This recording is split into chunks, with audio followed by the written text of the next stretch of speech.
Alrighty, here we go. I got a chance to talk again with Johnny Elsasser. I had him on the show, oh geez, about a year ago. I guess less than that. I think he was episode 88. Anyway, good dude. I mean, the more I learn about him, the more I like him. We have a bunch of sort of friends and colleagues in common, and we talked about that a little bit. Anyway, I had him on the show again. He's got a book coming out, and he's like, hey man, I'd love to talk about my book on your show. Can I? Like, yeah, come on, man. Let's do it. And we kind of left our conversation the last time in a lurch. We just started talking about who stood to gain from losing masculinity. Anyway, we had a great conversation. This guy's sharp as shit. He's done all the right research. His heart's in the right place. He's a smart guy. Love having him on the show. I anticipate doing more work with him in the future. And he has read my book, and he had nothing but good things to say, which is hell of a compliment. It's kind of neat, So here it is, my second conversation with Johnny Elsasser. I hope that in some way this helps you to get your shit together. Have a great week. Hey, brother, how are you doing? Man, I can't complain. Things are finally warming up here in northern Michigan. You're probably pretty used to the warmth down there in South Carolina. It's warm. It's been warm here. Give me 1 second. I got to text my wife. We got a guy. We just had our basement gym finished, and the guy was here doing some last touches and cleanup and stuff. And then our water heater went out, like one of our tankless water heaters. It's like brand new. So it's like this electrical thing for the water heater. I couldn't figure it out. This guy's got some experience. I was like, bro, can you like do this for me? So I got to tell my wife like how to turn off the outlet so he doesn't get shocked. Yeah, go ahead, dude. I understand. Like I said, that's what I was dealing with yesterday. I had we're pouring concrete at the house I'm building. Nice. That's life. Yeah, you're like you actually do building, right? And construction stuff, right? Yep. I have a builder's license and I do all kinds of that stuff. To me, it's fun. Right. This is actually my house I'm building, but yeah. Nice.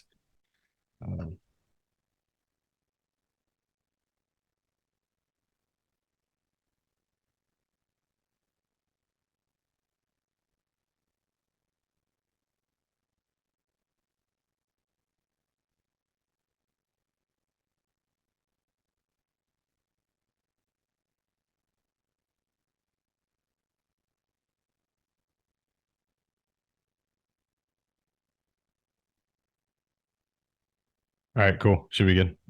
Okay. All right. Thank you. Well, so what's dude, I didn't know you were writing a book. What Yeah. I worked on it for, some time last year, and then we got it in a place to be released this year, and I was quiet about it. I didn't share it with anybody really. And then we got it into a place to be released, and we've just been working on, as you know, we're working on like the cover and like the fonts and all that stuff for the last like 4 months. It actually took more time than writing the book, to be honest. So it was pretty wild.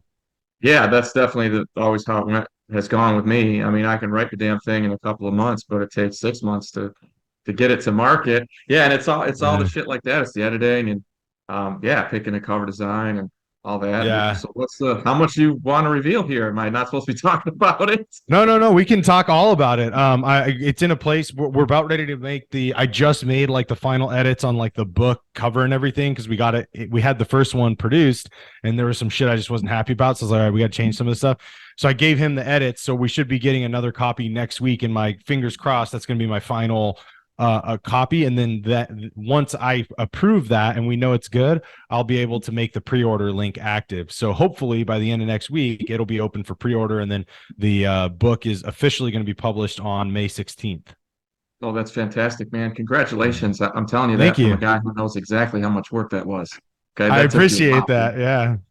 I appreciate that. And it was fun, but yeah, definitely like that editing stuff. I was very fortunate though. I will tell you this, like I have one of my buddies, he's a international bestseller. His name's G. Michael Hop, and he's got, I think, like probably 40 plus books out. He's a phenomenal author. He's like he's in the post-apocalyptic world. He created his own publishing company and stuff like that. Okay. Anyways, he's dope, and he let me use his amazing editor. So like I edited the book like twice. My guy who's helping me publish it edited it like twice, and then we sent it to her for final edits. So I'm like, okay, cool. I feel really good about this, at least like punctuation and verbiage and everything. Like I feel pretty good about this. So that was really cool, and I was very fortunate to have that available to me.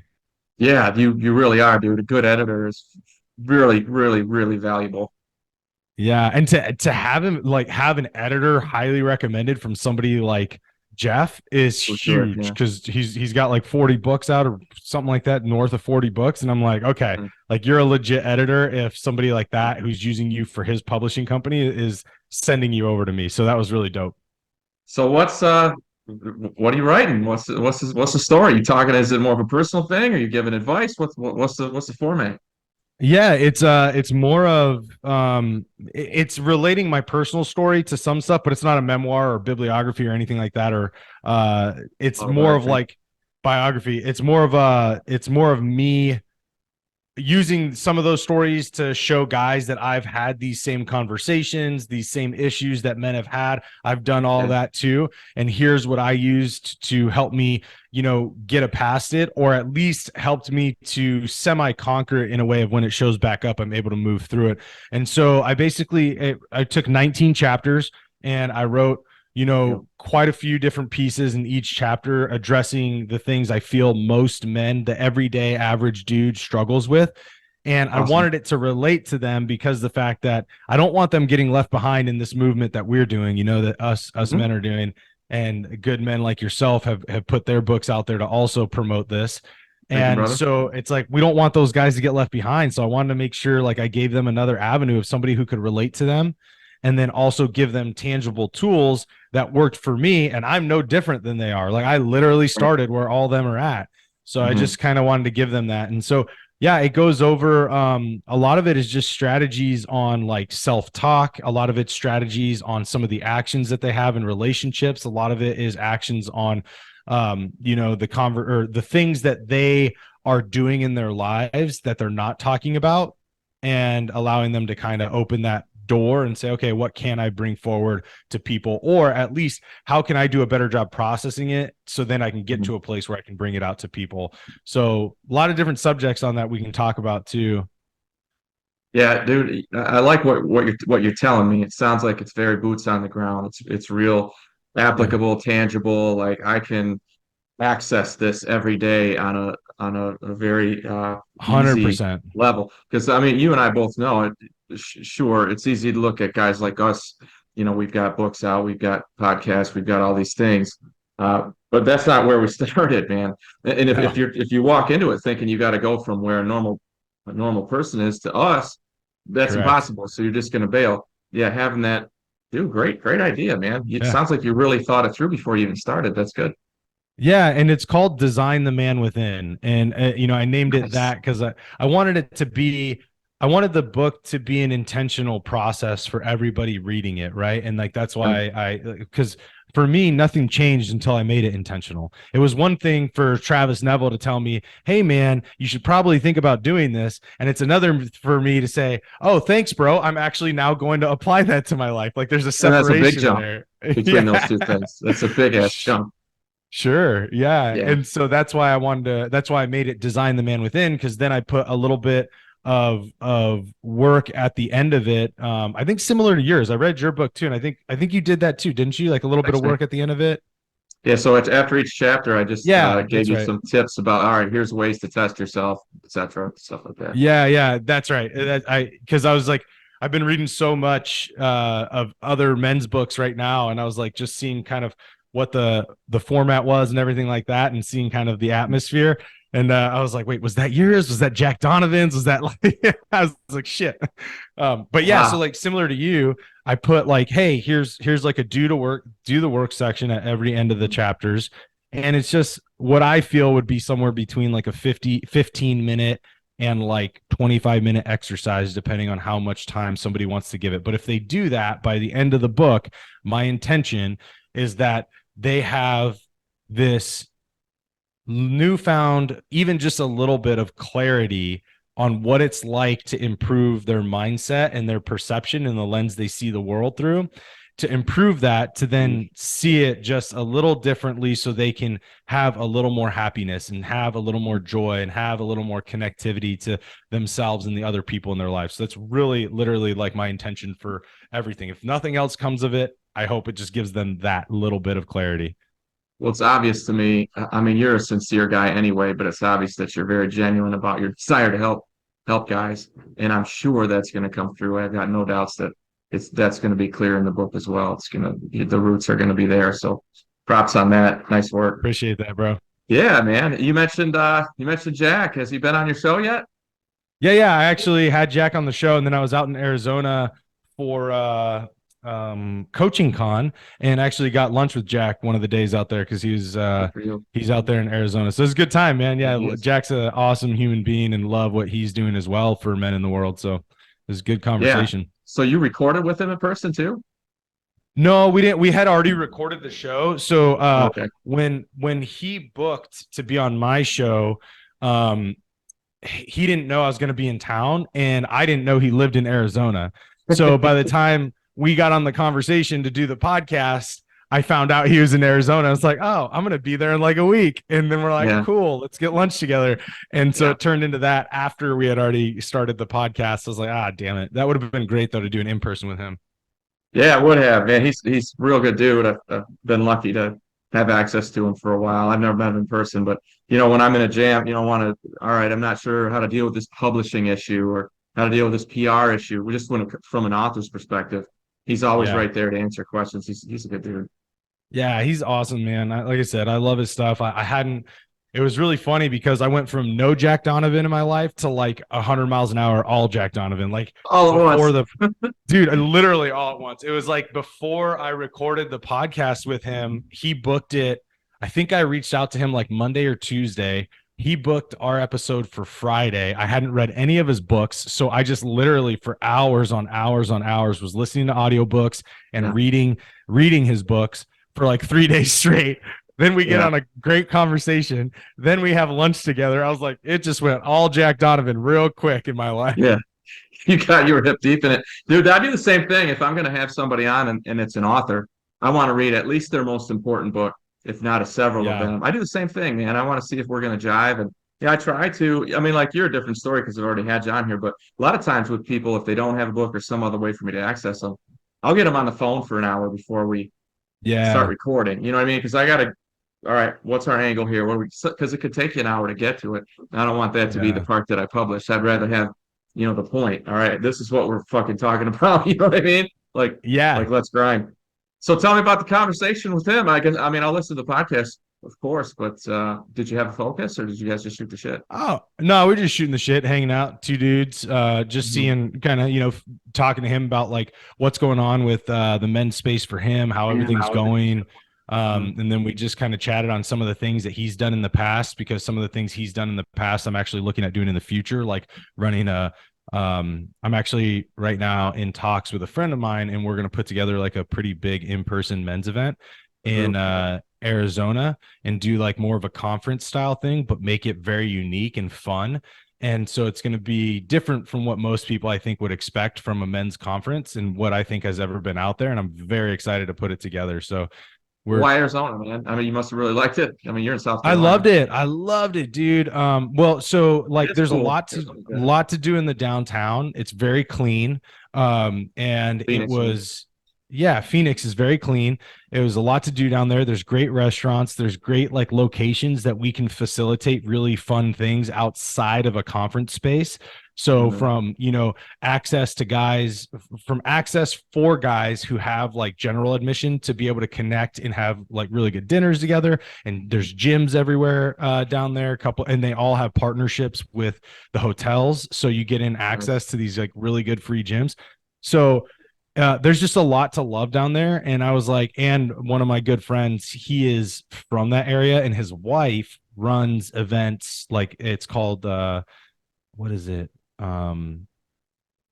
Boss Women or Powerhouse Women, I think is her event. She's been running it for years out there. So they know the landscape of coordinating a big event. And so I was like, cool. Huge, man.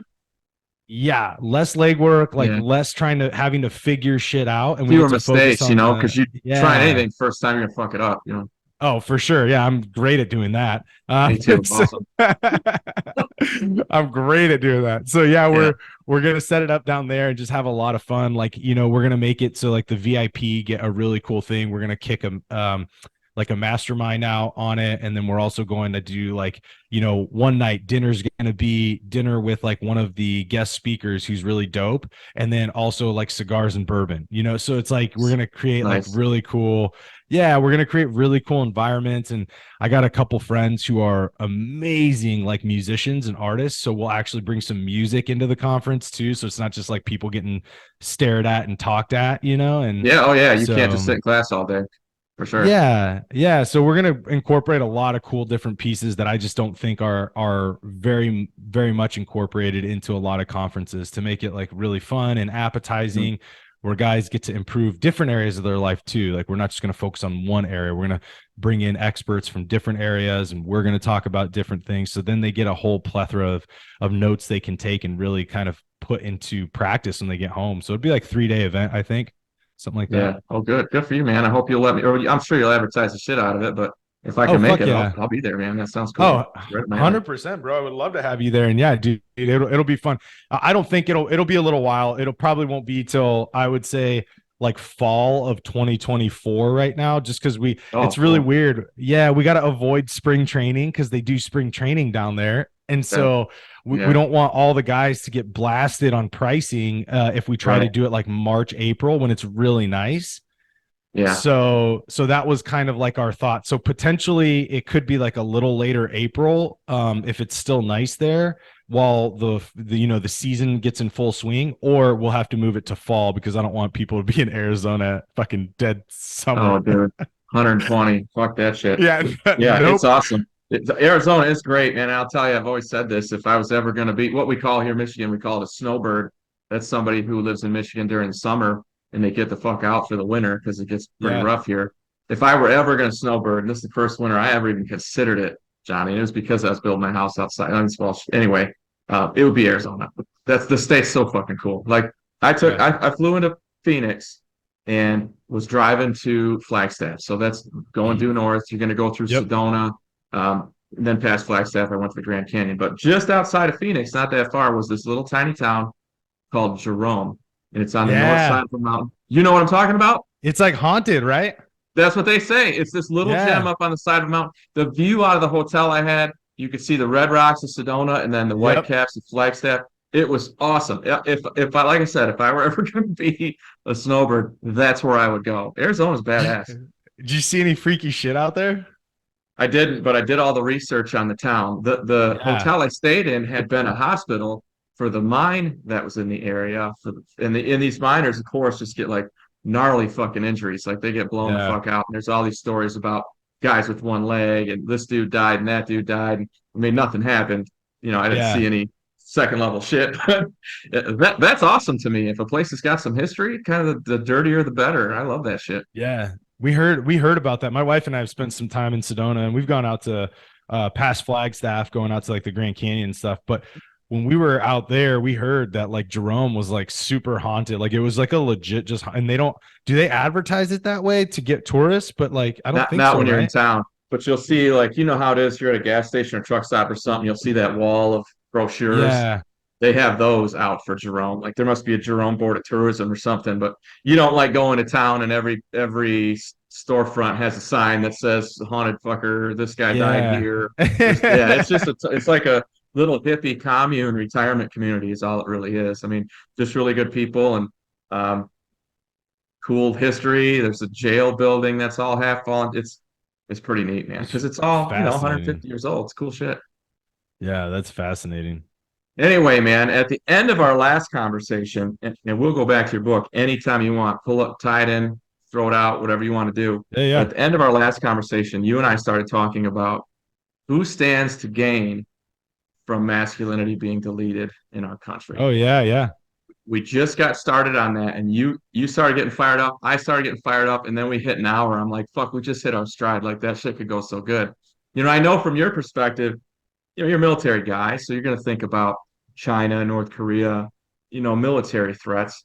But I asked that same question to Jack actually, and what he said was, well, if you look at it from the perspective of a bunch of oligarchs who sort of own our country, yeah, basically, they're the ones who are profiteering from capitalism and etc. Then it makes a lot of sense. The more docile your, your population is, the less they're Yeah. likely to rebel on you. So Jack took it back to something more domestic. You went overseas, he went domestic on it. I thought that was really interesting. Have you thought that? Have you thought about that? I mean, how much do you look into or question, I guess, our government?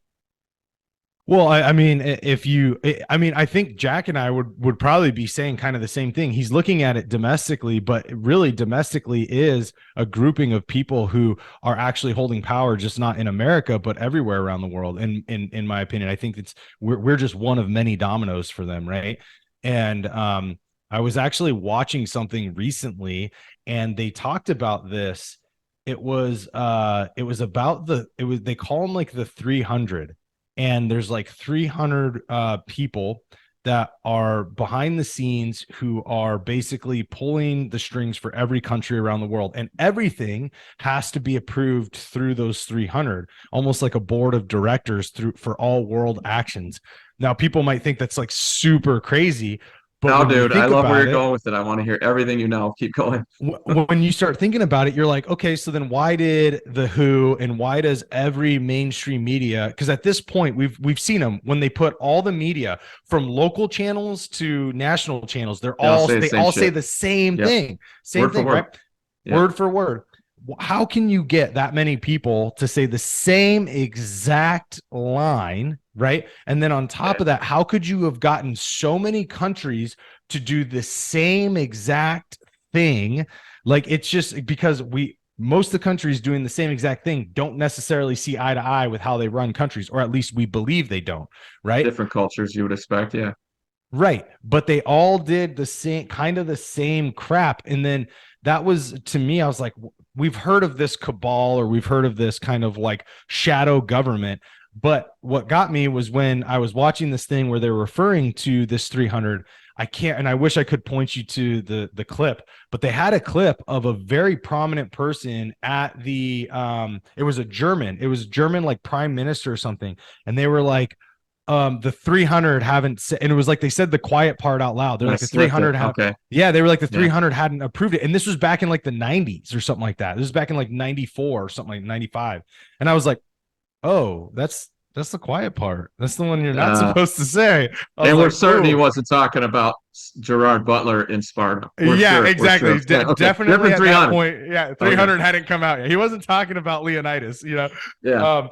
But yeah, he was basically saying like, and I can't remember verbatim, but it was along the lines of like, the 300, if they didn't approve that, then we wouldn't have done it. And I was like, whoa, that is wild. And like I said, this is like mid 90s. This clip was back from, and I was like, well, that's very interesting. That kind of alludes to the fact that there's something weird going on that these people have, where there is some form of shadow government controlling a lot of what's going on around the world, not just in America.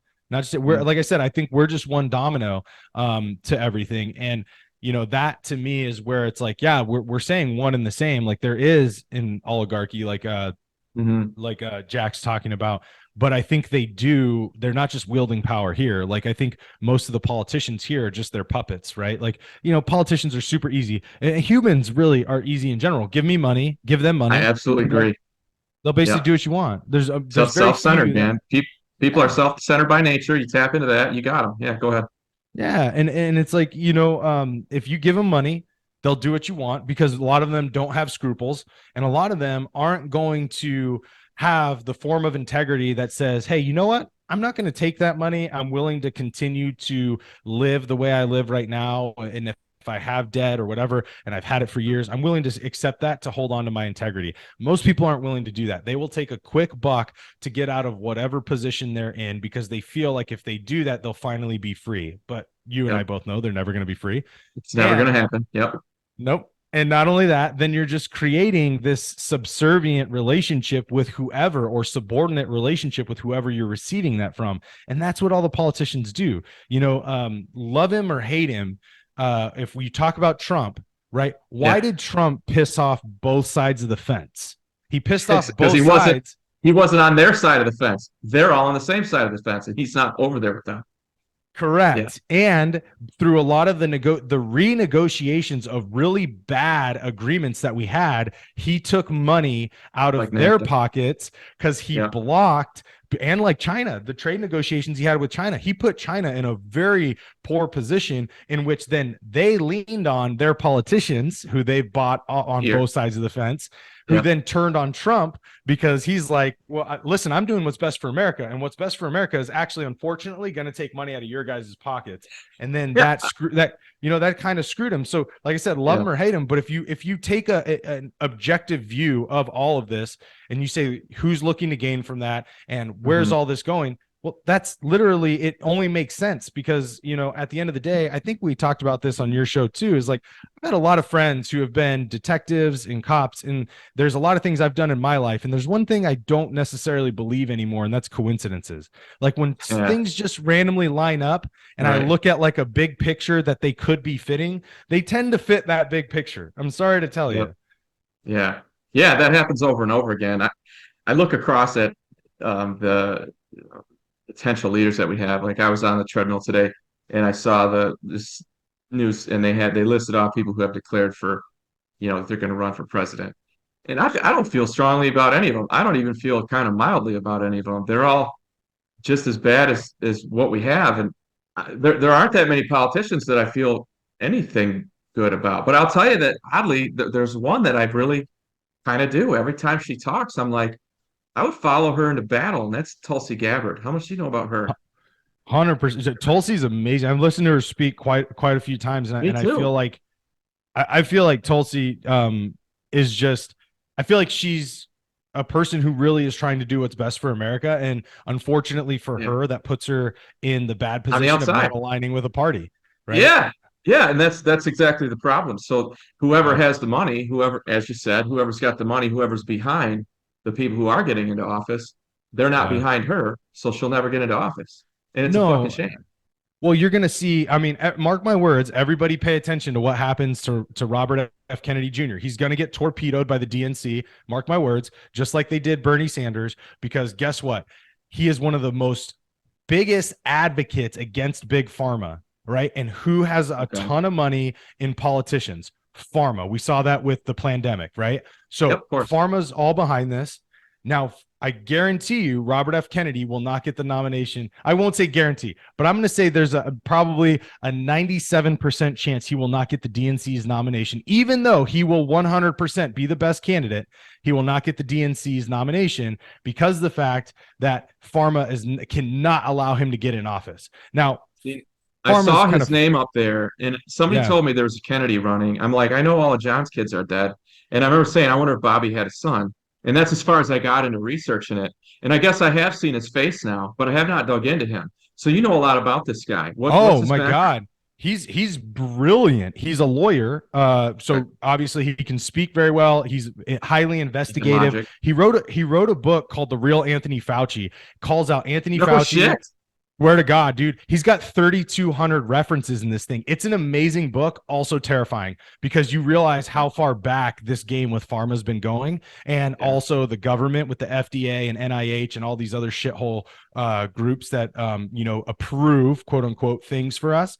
And you also see, I mean, he goes into length about how the government and big pharma strategically were killing off everybody with the AIDS stuff because they wanted to promote this thing called AZT instead of this other procedure where pharma wouldn't have made money. I remember when AZT was a feasible treatment for AIDS back when AIDS still existed. It was, and they steamrolled this. They steamrolled this physician who said HIV and AIDS they're not correlated in the sense that just because you get one, you don't get the other. They steamrolled him, even though he could prove it, and nobody else could prove contrary to him. But nobody could make any money off that. Right. So anyway, it was this whole fear thing. They wanted to create the fear game, right? And then they did that again. Pandemic was just another version of this for us. So the strategies, what's fascinating in his book, and I highly recommend anybody to read it, especially if you want to learn a little bit more about him. But you can see he is a huge advocate for children's health, which is what his platform. He's got a nonprofit, I believe, that basically just advocates for children and children who are adversely affected by vaccines, because he was adversely affected by a vaccine when he was younger. Really? If I remember correctly, yes, he was. And so anyways, he is a huge advocate. Needless to say, he fucking puts pharma, and I'm not just talking about one company. He puts Yeah, all of it. pharma on blast. He puts Fauci on blast. He puts the government agencies on blast. I mean, if he is allowed to get the nomination for the Democratic Party, I honestly think America is going to be okay, because whether he wins or Trump wins again, like, we're going to be in a good place. But I highly doubt they are going to let this guy get that nomination, because of the fact that he is blatantly outspoken. And I have to imagine on the other side, he knows a lot of secrets that most people don't, because he is a Kennedy.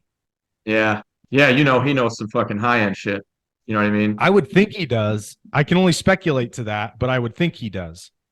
Yeah, and being a lawyer, if he didn't have access it through blood, he'd have it access up through it to it through law. Yeah, so I'll dig into that guy. I did see his name, but like I said, I just haven't dug into him. So I'll check him out. If he's yeah, I hope that it works out. I like what you're saying, that there's another option. There's an option on both sides that Yeah. isn't a part of the status quo, man. I mean, Well, because and that's what needs to happen. if you look at him, he, in my opinion, I think I would look, and I don't know what's left of the Kennedy fortune, right? But like, I would say another danger that he poses is he doesn't need their money. If the Kennedy fortune was continually passed, and he has a lot of it, plus the fact that he's no slouch himself and making money, Mm. I would think that he is going to not be persuaded by money, similar to Trump, right? You can't persuade Trump with money, which is Can't buy him. part of the problem. Yeah. And I don't know all the policies he's running on, but from what I see, at least in what I know about him, he'd be somebody I would even be willing, if someone else stepped in front of Trump, or someone I didn't like on the, you know, conservative side, or was being an idiot, I'd be comfortable voting for Robert F. Kennedy, like, in all honesty, at least what I know Okay. about him now. I haven't looked into all of his policies, so I'll give that caveat. But Yeah, like we said, man, I think they all kind of fall on the same side of the fence as long as they're not super extreme. Ultimately, what I'm trying to look for is what kind of character does this individual have? And frankly, yeah, I mean, what are they going to be like when the shit hits the fan? Because I mean, that happens, and you and I both know it. I mean, and Jack said this too, that most great kingdoms, most great empires last about 250 years. And bro, I yep, was born in 1976. We were 200 years old. I'm 46 years old. We're getting pretty close to 250, you yeah, know? yeah, So if things are going to start to happen, I mean, I think we've taken it for granted that we are completely safe here in this country, and everything's, you're always going to have access to Kroger and groceries, and you're always going to have access to Walmart and Amazon and the internet. And what would happen if that got interrupted? What would happen if the Red Dawn scenario happened? I want yeah, somebody who's going to be like, okay, cool, I'm prepared for this, and we're going to be outrun. That's who I yeah. want in that position. And it frankly blows my mind that anyone could ever consider being the commander in chief of the military, never put on a uniform. It just blows my mind. That's wild to me. Yeah, that's Yeah. wild to me. And the last one we had was, I think, George Bush Sr. That's the last military veteran we had in office. Yeah, I think yeah, that's 100%. I believe you're correct on that. Yeah. It's a long time ago, man. It's That fucking is a long insane. time ago. And it's not, and I don't think it's anything to say that like a military person is better than like the average person, but to what I believe is that like a military person has, number one, signed a contract to potentially sacrifice their entire life for this flag, for the people With that that flag live for this behind you, yeah. country. Yeah. Mhm. And then the other thing is they signed up in a very selfless act for this country. And then they also understand a little bit, at least a fraction, even if they only did a little bit of a term, but they understand what that machine looks like and kind of what are the standard operating procedures, right? So Yeah, if nothing else, you and I know I've heard you talk about this, and I talk about it in my book and all over the place, is the dangerous piece, and this is a Jordan Peterson thing, yeah, be very yep, dangerous and keep it under control. But the idea being, the more 100%. more you've experienced your ability to create damage, the less likely you are to ever use it. So I think that there's a tempering that comes with that. And what I'm saying is, if you've been in the military, you qualified with an AR, with an M6 or an M. What do you guys shoot on M14? M4? M4s. M4. You've qualified with an M4. You know how to use a sidearm. You understand violence. You understand the damage it can do, and that you're never going to lose that. You get into a major office like that, it's going to make you hesitate, I think, more before you commit soldiers, before you press the big red button, shit like that. I just like that temperament. Yeah, absolutely. I think there's also like a little bit of like understanding strategy. Like you wouldn't have had the catastrophic idiocy that happened in Afghanistan under this current administration. And you're like, dude, that's embarrassing. I'm like, I had privates in Ranger Battalion that could have done a better withdrawal than you, and they literally were like E3s, E4s. Like, Yeah. lo- So that's enlisted for. All right. So you were in. yeah, I know they do the E's in the Navy. What branch were you in? Were you in the Army or were you a Marine? yeah, You're Army. in the Army. Okay.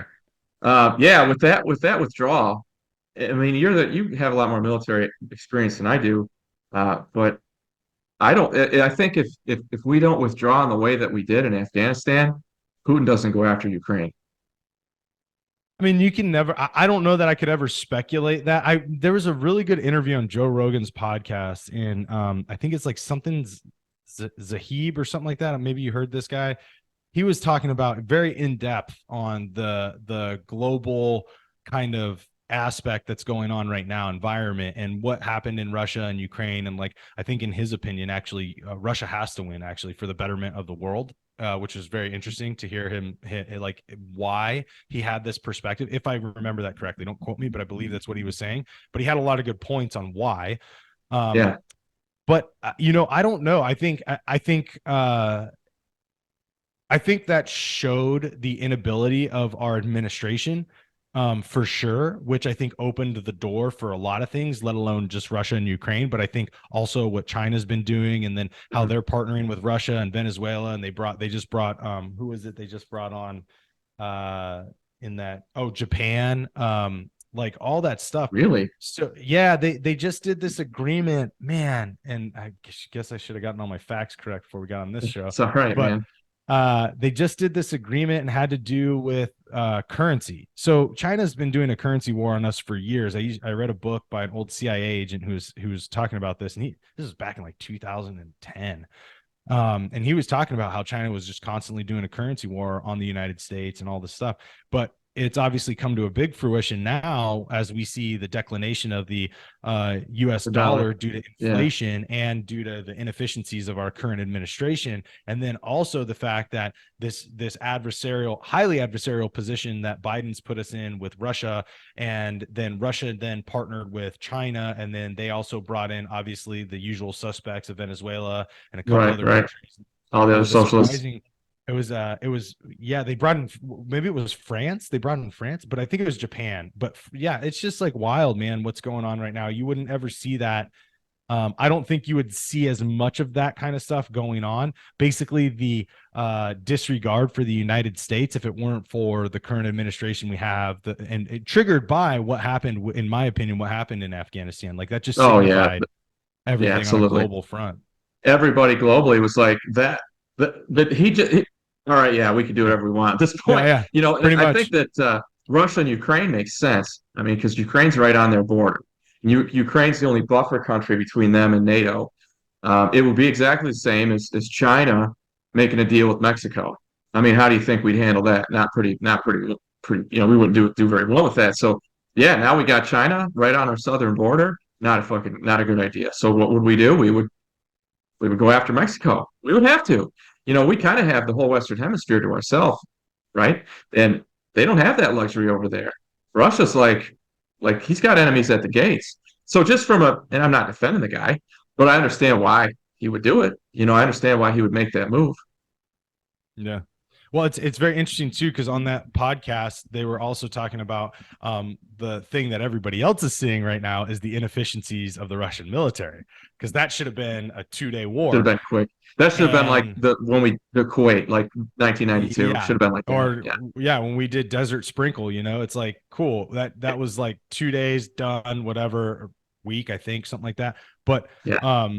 it should have been very fast, and now everybody's like, wow, they're incredibly inefficient. Now, are they dangerous in a lot of ways? Sure, they're dangerous. They have some groups that are very dangerous that are operating within Ukraine, but they can't even take over a country that's literally right next to them. Like the travel of facilitating their equipment down there is not hard, because you're literally a Mhm. bordering nation, and they Right. still couldn't figure that shit out to do it well enough to take over this country. And you got a freaking, what is it, like a reality star stripper as your freaking president in Ukraine, and like you still can't take these guys down. Like, are you Yeah, serious right now? Like yeah. that to me is kind of, it's almost like the same thing as Afghanistan did to I was us. I just think going to that tell you, it's just weakened. like Afghanistan for Yeah, us. I And I think it think another weakened. piece that you might be, I know you don't ignore this, but I see what you're saying perspective wise, but you can't give up.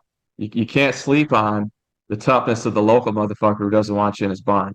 You know what I For mean? From sure. Revolutionary War to Afghanistan to now Ukraine, that's what it is. Yeah, You win when you need to, when you have to but win. you've shot guns before and I shoot guns, and it's like you can't just hand that to a farmer and say go That's fight in true. experienced armed forces and win. Now you can give them the guns, but the accuracy is obviously everything. And Hmm. I've seen people miss targets within 10 feet of them. So it's not as easy as the movies. And so when you look at it from that perspective and you're like, wow, okay, cool. Yeah, I get it. The guy, but you come to the United States, we're experienced gun owners, right? Yes, You we go to are. Ukraine, they're not experienced gun owners. Not only True. that, most of these people just got handed guns because they never even owned them themselves, and they're being asked Right. to fight. Now, it does, to your point, show the will of what it is to be a person like, no, this is my home, right? But on Yeah. the same token, it's like there's a difference between an experienced group of local citizens and an inexperienced group of local citizens. And Russia's losing to an Very true. inexperienced group of local citizens. That's true. Yeah, and we would not be that. I quote it all the time. The reason No. Admiral Hashimoto, when he took Pearl Harbor, they asked him, "Why didn't you go after the mainland?"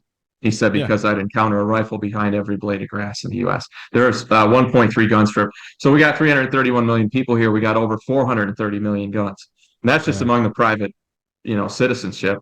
Yeah. And yeah, I agree that most guys are who have them know how to use them and train pretty regularly. Although I will embarrassingly admit, John, the other night, I was kind of startled in the middle of the night, and I turned on my porch light. I live in a very rural area, and there's this big fat raccoon on my porch, right? And I'm like, I'm taking that fucker out. So I got a nice 1911, all the Wilson combat parts and shit. I love to shoot it in the range.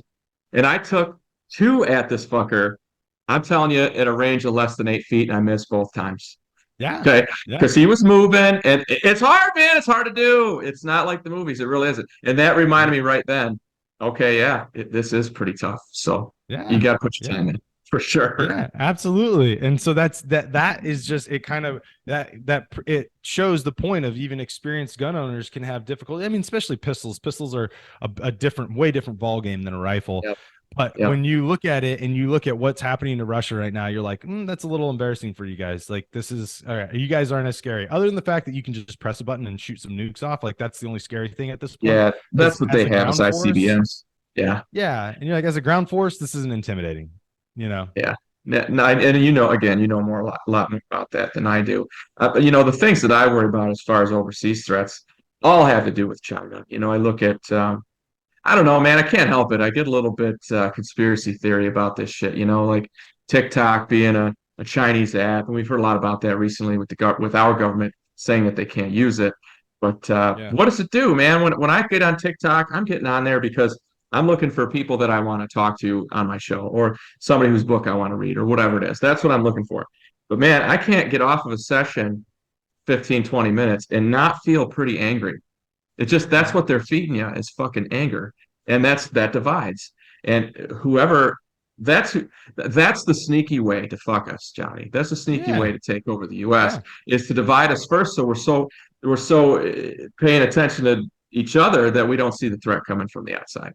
Well, and that is a great point, and this will kind of segue us back into the men's work. Is that, like, without a strong masculine structure within any civilization, the wolf will come to the door, and the Mm-hmm. wolf will wait, and it needs another wolf to meet it at the door. And if that's not there, then it's going to walk right in. And it's not to say that women can't do stuff. It's just, let's look at the past. Who has always stood up to tyranny? Who has stood up to insidious forces? It's always been groups of men.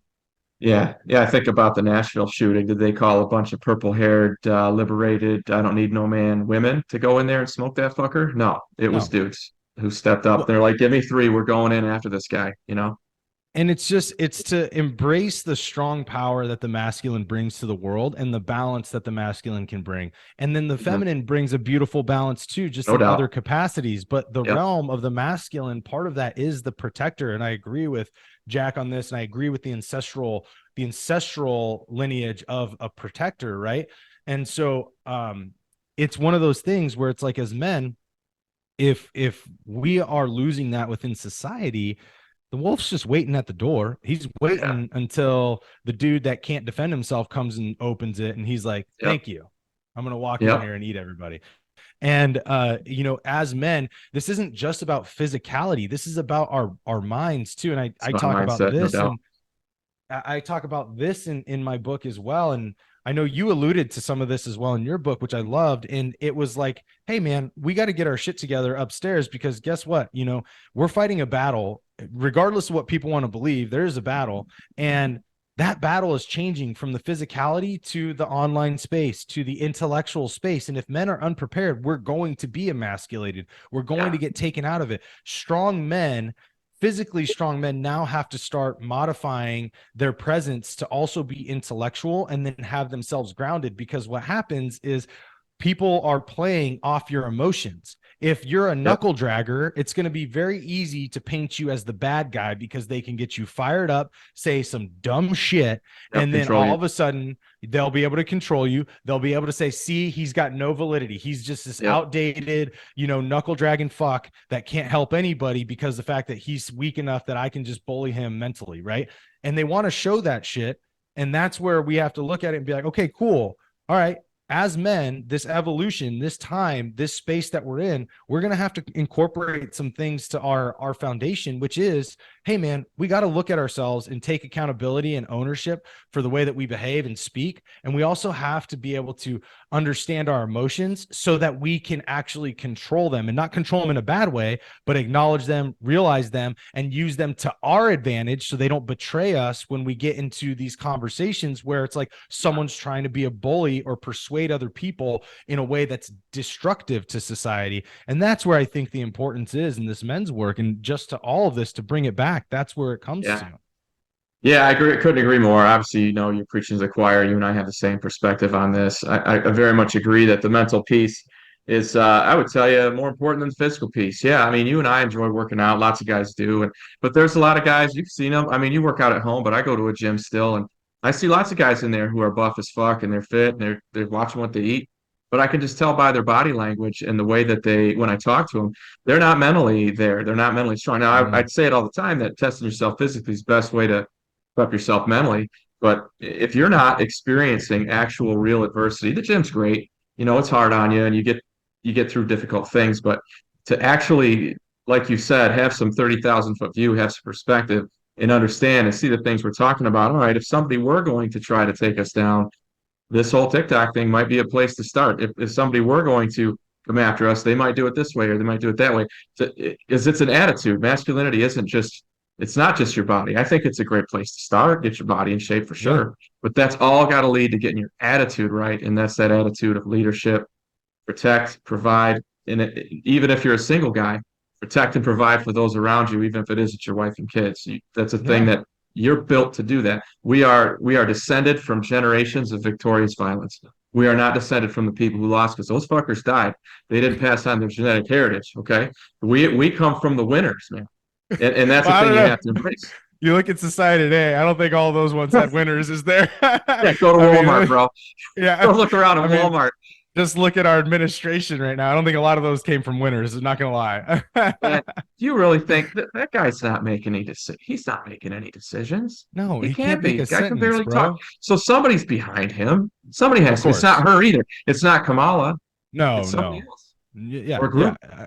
Agreed. And that's why, again, you go back to what we were talking about earlier in the podcast, is like, that's why Robert F. Kennedy probably scares the shit out of the DNC right now. That's why Yeah. Trump scared the shit out of the DNC and the RNC, because the fact that those two guys, aren't going to take, and that's why I think DeSantis scares the shit out of people too, because they ain't going to be puppets. You know, they got brains and they're going to be able to handle. And also, kind of a lot of what we're talking about is they embody that intellectual, intelligent masculinity, and they're not afraid to use it and to be in this verbal gunfight and stand their ground. They're not afraid to do that.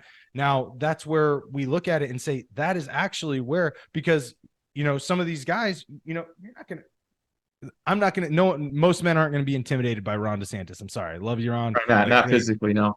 Right. But intellectually, he's a dangerous man. Right. And so that's why when I look at protection and I look at this physical feature of masculinity, I say, okay, well, obviously times have changed. So evolution has said that, you know, though that intellectually and intelligently, if we can start to exude that masculinity that used to only be embodied in physical form, if we can exude that there, that's actually this other evolution of masculinity that's starting to be highly valued. And I like where your head's at, dude. That's good shit.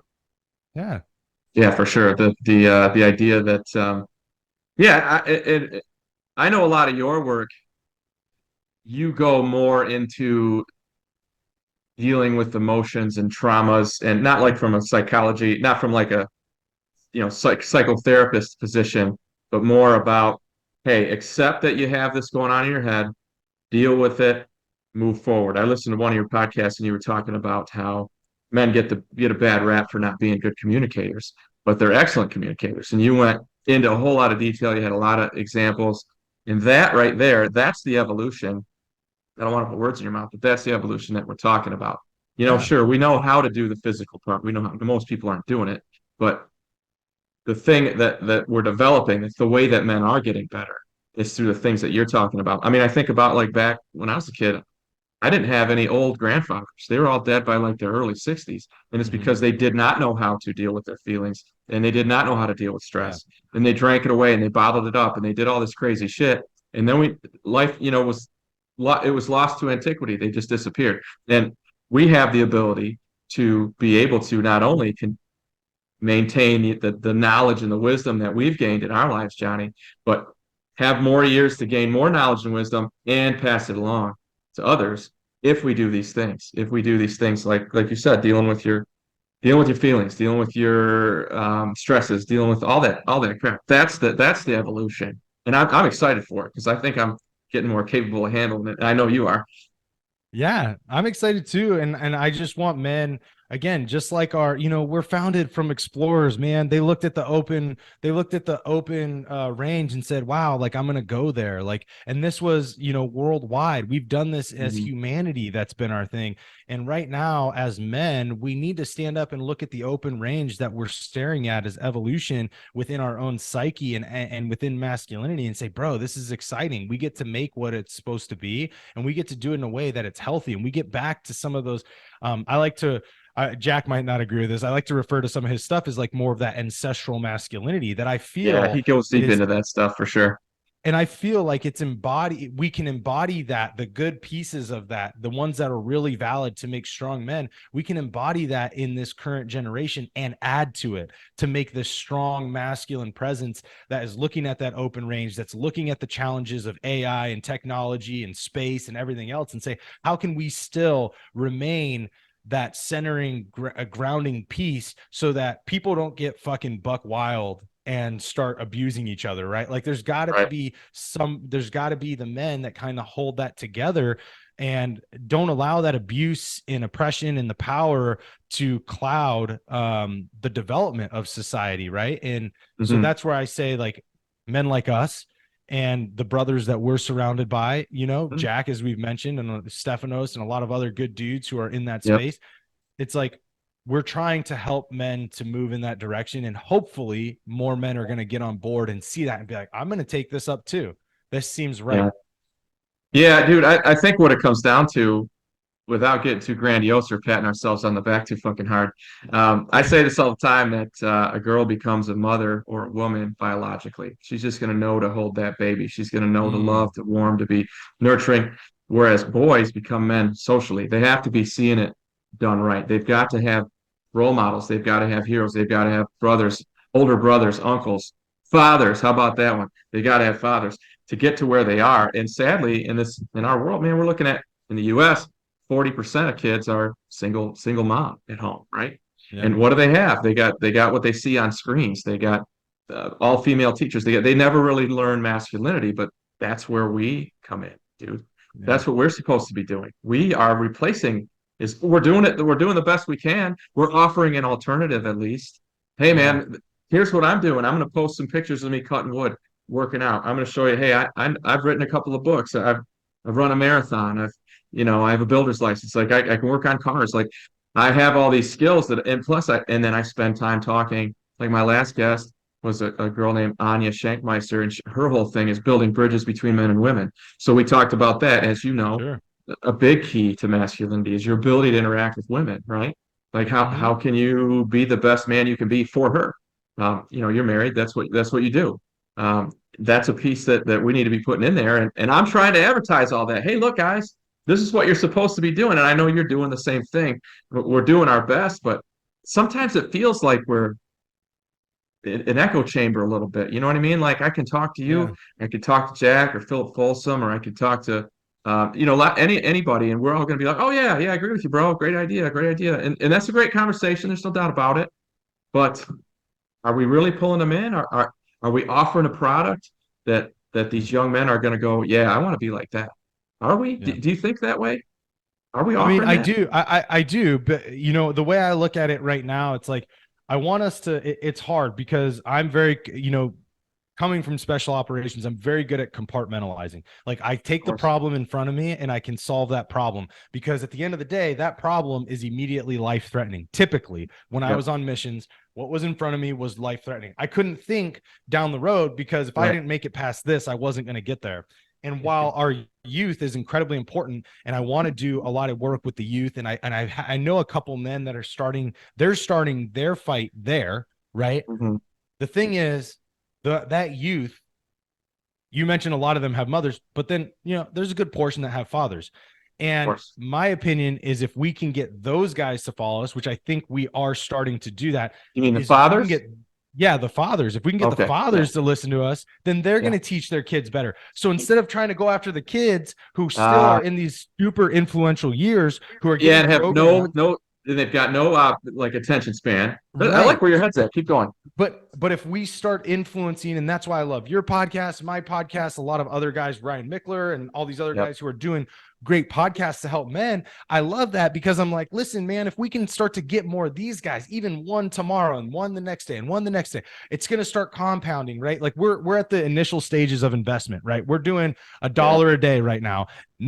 We have to look at, okay, $1 a day doesn't seem like a lot in a year, in 2 years, in 3 years, but the compound interest is going to look really nice when it comes to the next generation. And if we can continue to influence that way, one man at a time or 2 men, and it compounds, then 5 men, then 10 men, and all that, if we can continue to do that with ways of being better, of being more holistic about the way we approach life, they're going to help influence the young too, because they're going to see them be like, hey, bro, don't do that. Like, hey, come here. I got to tell you what it's like being a man, right? Because they're going to have a good version. Yeah, they're going to have a good version of masculinity themselves, right? Yeah. So like, in my opinion, if we really want to get to the youth, we got to start with our age right now because we're the guys with kids, man. We're the guys that all have young children that need to be influenced right now. The 20-something-year-olds are already in their kind of lost phase by the programming they've gone through, and hopefully some of them will come along for the ride. But a lot of them are going to be stuck in their own bullshit and, doing the dumb stuff that they do now, following Antifa and shit like that. But then you're going to get a lot of ones that, are going to attract to us and be like, oh, wow, I didn't have a father, or I didn't realize that's kind of what it looks like, or what it can be like to be a man or be a strong man. Right. And then we have the fathers that can just get the really young youth. And so I want to do work down with the youth. I think that's a great place to be. But at the end of the day, they're also still in their very influential years, which means that they can be shifted in different directions very easily and manipulated. Whereas like if we can just get the guys who potentially would be doing the manipulating to be on the right channel, then we're going to be in a great place. Yeah, I love where your head's at, man. That makes me feel a lot better. Yeah. You know what I mean? Because that's something I get down about it sometimes, man. I mean, I'm putting out good product as much as I can. You are too. Lots of guys are, and Yeah. I know who you are, and they know who you are, and we all know each other. But if you haven't cracked into it, you know, I know, man. I got a circle of friends, guys I've known since high school. I'm gonna tell you, it's 12 guys. They're all really good men, Johnny. They're family men. They've got good careers. They've done it right. They went to college. They did this. They did that. They're doctors, lawyers, successful guys, stockbrokers, and they're Yeah. all really very good men and very dialed into our current culture and our current society. But when I mention like even the most important books that are in our field, they never heard of it. You know what I mean? Yeah. So we are still very much a very a sapling. Like we're just starting. You Yeah. know, it's so that's encouraging. I guess we're getting in at the ground floor. You know, Well, I've always kind of looked at it like that since basically the Industrial Revolution, you know, masculinity has done nothing but decline. But I talked to, have you ever heard of Philip Folsom? Him yeah, and he's good. Josh He's a Winter friend. run, Yep. yeah, Yeah, they're good K4 friends. Men's Work. Great dude. Had him on the show. And what he said was, no, man, we were down for a little while and we're just coming back up. He talked about the Yeah. men's movement in the 80s that I didn't know Yeah. much. I didn't realize that had happened. But he Yeah. Yeah. talked about it and he's like, yeah, it was there was definitely a lot of guys who were getting together and trying to and I could tell by the way he was talking about it. I'm like, what are you trying to say here? You know, and he says, well, they were a bunch of guys that were never going to make any money or get any pussy anyway. But Yeah. they wanted to bond together and have a group. And that's a start, man. You got to start with brotherhood, right? And he said, and then Yeah. that kind of fell off, and now we're seeing it come back with the leaders. And he quotes off, he's like, all right, we got Jocko and Goggins and Rogan and all these guys who really are good dudes. I mean, Rogan's a good fucking guy. You I know, think he stays fit. Rogan's almost so I love yeah, a lot of love for Jocko and David Goggins, right? Like no Yeah, disrespect to them, but I don't look at them as being in the men's space. I look at them as being in kind of the leadership space, and the fact yeah, that business. they have an air of respect that they garner because being former SEALs, right? But you look Right. at Joe Rogan, and Joe Rogan, in my opinion, is like and one of the most well-rounded in what I see when I talk about the evolution of men, I look at like Rogan because this Yeah, dude is intellectually at yeah, another level, bro. yeah. Like he is on another level, but he's dangerous as fuck too. Yes, But he he's is. also silly and he also Yeah. fucking enjoys life and he can bro out. And it's like Likes old Joe, cars. yeah, he loves yeah, and I'm like Joe is what I look at when I say like, okay, what does it look like to like he'll admit when he's fucking wrong, and then he'll Yeah, also be like, yeah, I kind of fucked up on that, or I was kind of an ass clown back then, and that was stupid, and like whatever. But like he admits these things, and that is where I look at like an all-encompassing man. It's a guy who can admit those things. It's a guy who can speak Renaissance man. intellectually. It's a combination of these things, but yeah, like you look at that, and sorry, I didn't mean to cut you off, but I just wanted to No, say, man. like, yeah, I see that, and I don't necessarily put Jocko and Goggins in that space because they focus a lot more. Like Goggins, in my opinion, focuses a lot more on just like holistically everybody. Like, hey, listen, be tougher. Whereas, Yeah, like which it kind of appeals more to men in stay hard. general. And then you got Jocko, who's just a tough motherfucker, great leader, and is really big on business and leadership. And so, but when you talk about like men's space stuff, yeah, there's a lot of great guys out there doing it and leading the way, but it's a different game. And to Philip's point, it's guys like us who can relate to the everyday guy. Cause Philip and I had that same conversation on my show. Cause I was like, bro, what happened in that movement? He goes, yeah, we fucking failed because we had a bunch of dudes that were trying to go around, put on loincloths, dance out in the woods, and the fucking average dude, the steel worker, the mechanic, like these Yeah, guys didn't want to go do that shit. They had yeah, lives to yeah. attend to. Didn't appeal to him. And it didn't resonate to them. So they Yeah. lost it. And like Philip said, we dipped down as men. We started to lose. We're seeing that now because we're paying the price for that with some of Mhm. this confusion. And then now it's like, no, like the guys, the everyday dudes took up the mantle and they're like, no, no, no. We realized there could be some shit better for us. So we had to do our work, but now we're here to share that with you guys. And I think that's where the trajectory, and to Philip's point, and he believes this too, we've changed the game now. We've changed the game for men's development because the fact that the work you're doing, the work that I'm doing, the work that K4 is doing, the work that even Sacred Sons are doing and Empowered Brotherhood, all the stuff that they're doing is making a difference for the next generation and the following generations to come. And I believe that we are on that upswing if we can continue to affect guys one at a time every single day. Yeah, you know, the more you talk about that, the more I think about the fact that William Shakespeare, we'd have never known who he was if the printing press hadn't been invented. like 10 years before he started doing his shit. Okay, so Yeah. timing plays a role, let's be honest. And with what we're doing right now, what they didn't have in the 80s was the internet. Let's think about it from a guy's perspective. I mean, you're probably not going to walk into it's a little embarrassing for a somewhat insecure guy, and all guys have some insecurities, but to walk into a Barnes and Noble and walk out carrying a book called Reviving Masculinity, it's almost like you're admitting there's something wrong with you. But Yeah. dude, we have the internet, so you can order that shit on Amazon. Nobody ever knows. You can listen to our podcast and just take that shit in when you're driving, and nobody ever knows. You never have to publicly admit there's something fucking wrong with you, which is what guys think, sadly. And so you can take that stuff in, put it into play, and in the back of your mind, be cheering, going, "Yeah, fucking that shit worked. I'm so glad I had access to it." So maybe that's why this thing is hit. That's why we're starting to get some traction. Is because of the timing of it.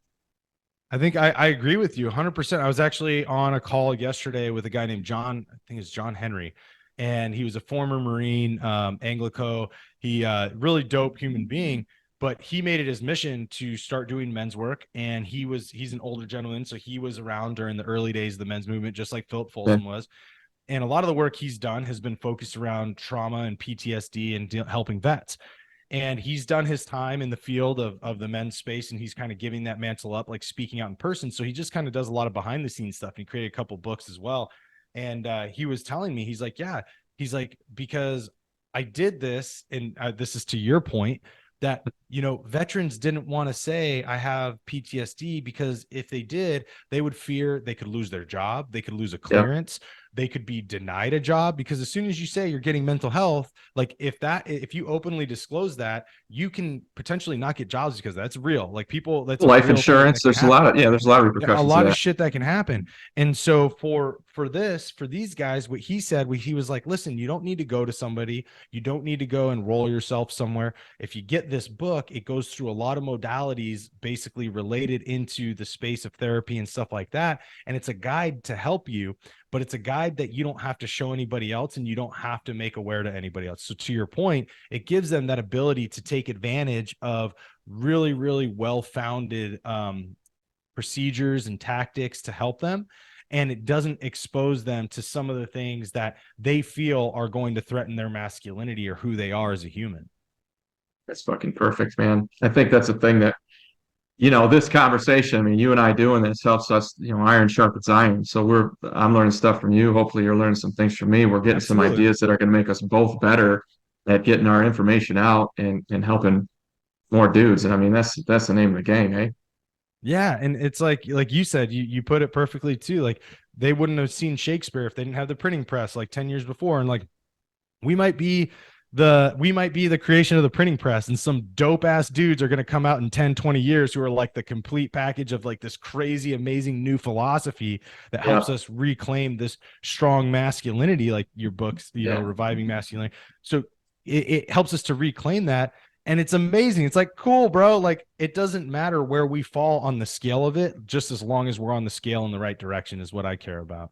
Yeah, and I think we are. As long as there's something here that's happening, I guess the more that you and I talk about it, as long as we're doing it, as long as we have this presence, as long as there is an alternative that can be accessed by these young men at some point, and the older guys, of course, like we're going to target, we're doing what we can, and it's there, and it's available. Because I mean, 20 years ago, it wasn't, dude. It wasn't. No, it wasn't. It There's wasn't. And people even, I throw my men's experiences and I make them super fun, and I do it because it's the way that I want to be a man too. So I don't create them just for the fact that like, I create them for a way that I think is very healthy for all men to experience brotherhood and also experience growth and development. And in that, it's like, I had some guys that came to my event and it was literally the first time they ever shot a gun, and they got to shoot out of a fucking helicopter and out of a moving car. Pigs? We're shooting pigs? No. We weren't shooting pigs, dude. They wouldn't hit pigs. They'd probably hit the propellers if they'd probably hit the rotors, dude. I was like, no. We're gonna stick with steel. But we were out shooting. We had a whole range to do whatever we wanted, massive range. We stuck out steel. Anyways, they got to do all this, and the reason I bring that up is because these guys, when they got to do it, even for the first time, what they went back home with in this newfound like Yeah. sense of self-worth and confidence of like being Mm-hmm. a father or a husband or a business owner and kind of finding themselves even just in a few day event. It changed the game. And back in the day, you weren't going to ever find a men's experience like that or a No, men's man. retreat. Like the men's retreats were like, let's go sing Yeah. Kumbaya and dance around and like, howl at the moon. And it's like, no, Yeah. we've created this versatility in men. And I think that's what's important too, is that we're, like I said, we're changing the game of the men's movement. That's why we don't look the same as they did back in the 80s and 90s, the failed movement, Yeah, and I can't we can't sleep on them though, right? I mean, I read Iron John and it had some good pieces. There's a lot of stuff that came out then that's Amazing. in some ways we're standing on that. And Yeah. maybe to your point, in 20 years, guys will be standing on us and doing a thing that you and I can't even comprehend right now, even though we're in the space, Right. you know what I mean? Right. Yeah. Let's Absolutely. let's hope like hell it happens. Johnny, man, I love talking to you. I'd go for an hour, but I got a hard stop at Yeah. 3:30. And I got to You're good, record bro. with the crap. Thanks for chatting with me. As soon as you can, maybe send me a graphic of the cover of your book. Do you have that? You don't have it yet, do you? Yeah. I'll send you the graphic. I just did the final stuff today. I'll get it from my guy. I'll send you a graphic, and then if you give me your address, I'll also send you a little package pretty soon. What a guy. He must have liked my Ideal Man t-shirt. I did, man. I love your little package.